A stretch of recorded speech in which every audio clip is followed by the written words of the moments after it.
Serikali ya Jamhuri ya Muungano wa Tanzania imetangaza kifo cha mbunge wa jimbo la Isimani na waziri wa nchi ofisi ya waziri mkuu, sera, bunge, uratibu na wenye ulemavu, William Vingimembe Lukuvi, kilichotokea leo tarehe 25 Machi mwaka 2026 majira ya saa 1 asubuhi katika hospitali ya Benjamin Mkapa jijini Dodoma alipokuwa akipatiwa matibabu ya ugonjwa wa mshtuko wa moyo.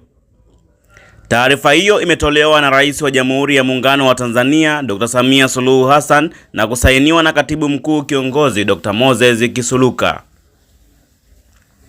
Marehemu Lukuvi alikuwa akihudumu kama mbunge wa Isimani mkoani Iringa na waziri katika ofisi ya waziri mkuu, sera, uratibu wa shughuli za serikali pamoja na masuala ya watu wenye ulemavu.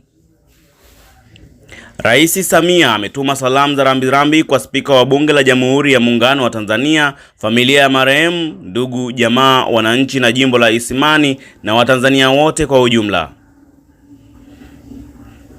Bwana ametoa na Bwana ametoa, jina la Bwana lihimidiwe. Mimi ni Steven Kamil na hii ni Spruce Online TV. Hivi basi usiache kusubscribe, kulike, comment na kushare ili wa kwanza kupata update na makala.